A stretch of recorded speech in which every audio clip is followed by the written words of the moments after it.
Welcome back on the AM show. Have you ever thought of going to South Africa, the country of the Madiba himself? Well, you could say that things have become much easier because Ghana and South Africa earlier this year agreed on a visa waiver regime for holders of ordinary passports. But are there any requirements you should know of? What are some of the things that must be put in place? And how long can you even live in South Africa versus how much, South Africans coming into the country, what benefits they would get? Joining us for a conversation on that, we have South Africa's Deputy High Commissioner in the person of Thando Delamba. He joins the conversation this morning. Mr. Delamba, good morning. Welcome on the AM show. Yeah, good morning, and good morning to all your viewers. How long has this been in the pipeline, this whole visa waiver regime? How long have both of our countries, I know it's not just Ghana, but how long has this been incubating? You know what, to be honest with you, I arrived here in May last year, and the first thing that I was informed by the High Commissioner that the issue of the visa waiver between South Africa and Ghana, it has been on pipeline since 2019. Since 2019? Since 2019. That's a good one. Yes, 2019. 4 or 5 years. Yes, it was supposed to be signed in 2021 December when President Ramaphosa visited Ghana for a state visit. I remember that. It was one of the agreements on the table. But due to legal, if I can put legal differences or technicalities, it couldn't be signed. And we worked on it. Then in August this year, when Minister Bochwe visited South Africa to meet with her South African counterpart, it was also on the pipeline, and they were even prepared to sign it on the 18th of August. Okay. But on the advice to our minister by our state law advisors on international law, so our minister was advised not to sign it. Again, the issue of legal technicalities, and it was undertaken after that meeting that in 2 weeks in August, it was supposed to be in August, end of August. If you count 18th of August, the two ministers agreed that within 2 weeks it will be signed, but it couldn't be. Then from our side, we tried to push as the High Commission to put pressure on Home Affairs, to put pressure on the Department of International Relations and Cooperation, said, can this thing be finalized? Because we were inundated with a lot of visa application in the office. There was a backlog. We are appealing to our principals in South Africa to say, please, can this thing be finalized? So in October, we had a meeting, South Africa and Ghana, virtual meeting, where immigration officers from the side and South African immigration and the two High Commissions, the one in South Africa and the one in Ghana, whereby we agreed that this has to come into effect on the 1st of November after Ghana presented a declaration, what do you call it? A declaration, you see, on waiver of, declaration of intent on the waiver of visa requirements for ordinary passports. Okay. It was agreed that 1st of November, sorry. I'm curious. So beyond, what does the agreement really mean? I mean, what does it bring to the table beyond fostering good relations between the two countries? It's about, you say, it was one of the impediments on the movement of people between the two countries, this visa requirements. Then because there were so many, let's say, requirements that citizens from Ghana, from South Africa, they have to meet before they can travel to South Africa or to travel to Ghana. So it was one of the impediments that was preventing people to travel between the two countries. So now, since we've got this, it will make the lives of our people, both Ghanaians and South Africans, much easier to go and explore the two countries. That's it. It's called the Rainbow Nation. And it's a hodgepodge of people from, I mean, the Dutch are there, Afrikaans. Yeah, historically, you have so much history, rich history. Yes, sir. And traditionally, South Africans have been very hospitable. Tell us about that traditional South African hospitality. That's what we call it, Ubuntu, humanity. Right. Whereby I am because you are. That's it. So it's historical. South Africans by nature, they're welcoming people, you see. wherever you go to South Africa, you'll be embraced, you'll be welcomed. We are a welcoming nation. So it's time immemorial. Even when I was young, my aunt is married to a Malawian. That Malawian has been living in South Africa since I was young. When was it? I think at the age of 16, 17 when I was. So my aunt got married to a Malawian and other South African marriages. Even here, Ghanaians, they marry South Africans. I mean, Ghanaians have, Robert Mugabe had a Ghanaian wife at that point, you know, so that relationship, it has always been there. Yes, you'll be surprised that my sister-in-law is married a Ghanaian who has been in South Africa since 1983.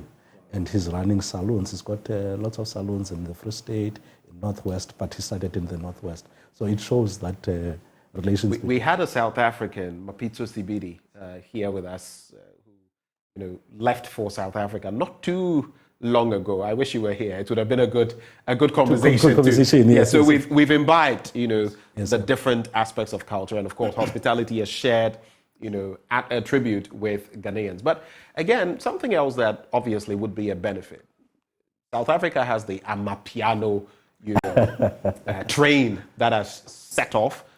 In Ghana, I mean, Afrobeats among others, and those synergies. How do you think this visa waiver will help us create those linkages, even in music and other spheres? You know what? We've got to these events in Ghana, Afrochella, it's Afrofuture now, Afro Nation. Yeah. See, South Africans in their numbers, they normally come here.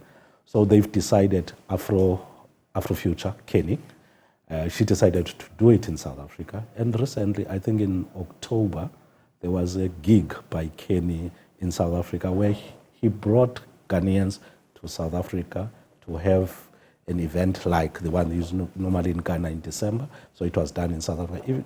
Even Afro Nation is the same thing. They're going to do it in Durban or Cape Town, I'm not sure, but they are planning to do a big gig in South Africa where they will bring Ghanaian artists to South Africa, Afrobeat. And Ghana with Afrobeat and South Africa with Amapiano. I think this waiver, it came to us as a relief because I remember Kenny, the last event, he was having some challenges with some of the artists to go to South Africa, but we helped them.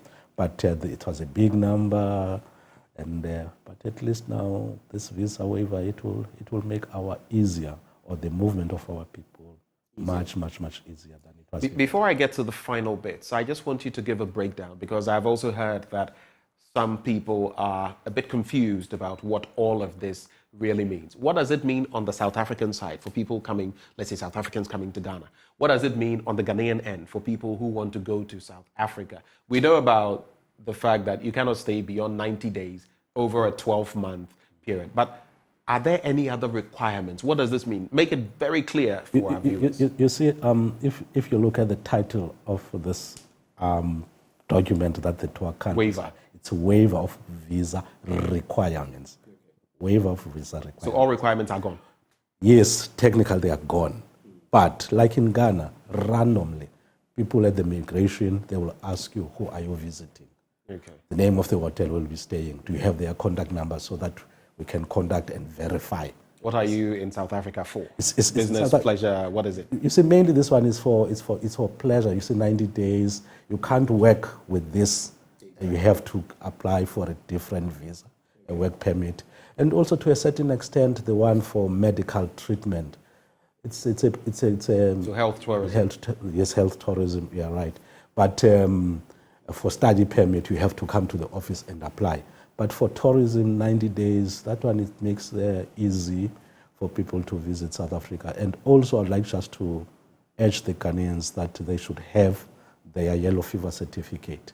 Yellow fever certification. It's a must. Have it ready. Now, Yes. now yellow fever certification, they give a lifelong one here in Ghana. Some of Lifetime. them, they're 10 years. It depends. You see, It depends on what you get. Yes, yeah. The last one I got was a lifetime. Lifetime. So I don't have. Yeah, there's one So that if you can get it.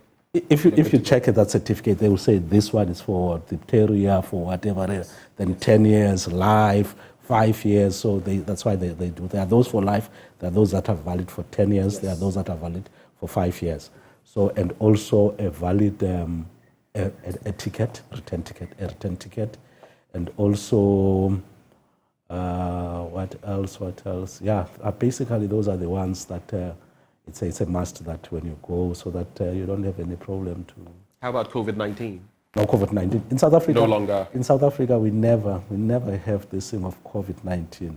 You just bring your PCR certificate that you were vaccinated. It's not like in other countries whereby you were having that vaccination card that you have to go. It was just PCR.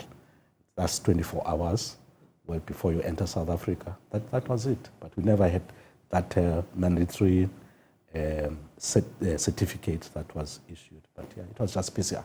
So the final bit I'll ask you, of course, we're talking about South Africa and everything it has to offer.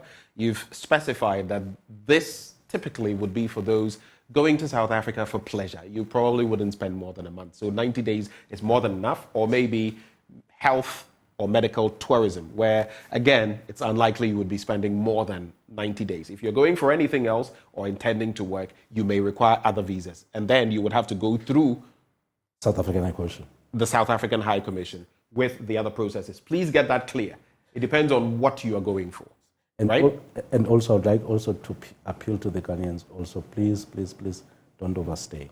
Because if you overstay, just like in Ghana, if you overstay, you have to appeal to the minister, not just to chief director. You call chief director to whom you call director general. You don't have to appeal. Your appeal goes to minister. And you know, ministers, their schedules, they are busy. So it can even take you 2 years. And if you are on that stop list, you won't be allowed entry into South Africa. So please don't overstay. Don't get on the blacklist. My final bit to you. There are many countries people can go to. Why South Africa? What is unique about South Africa? That will be my final word. What is unique about South Africa that should get Ghanaians and other people going there? You see, South Africa, because of tourism, attraction, as they say, we've got Table Mountain, we've got, that's at the bottom of the continent where the two oceans meet. The wine route, Ghanaians, they like South African wines, and many more other tourist attraction like the Kruger National Park, like Cape Town. Ghanaians, they are in love with Cape Town because they like the scenery. You see, one of the things for South Africa, it's a scenery, and but each and every province in South Africa, it's got its unique characteristics that in terms of scenery, in terms of people, in terms of culture, and many more attractions that the Ghanaians, they can go to South Africa and experience. Any final words?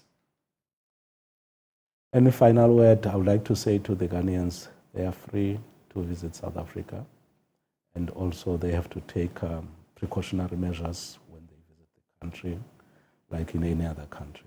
I thank you. Thank you so much, Thando Dalamba. He is Deputy South African High Commissioner. He joined us for a conversation to just situate this entire visa waiver and what it really means. We're grateful. But coming up next, after the break, we're going to be exploring the University of Ghana School of Law's, 2023 Alumni Homecoming. That's my alma mater, yeah? And it's a much anticipated event that brings together distinguished alumni, faculty, students, and the wider legal community. That conversation up next on the AM Show. Do stay.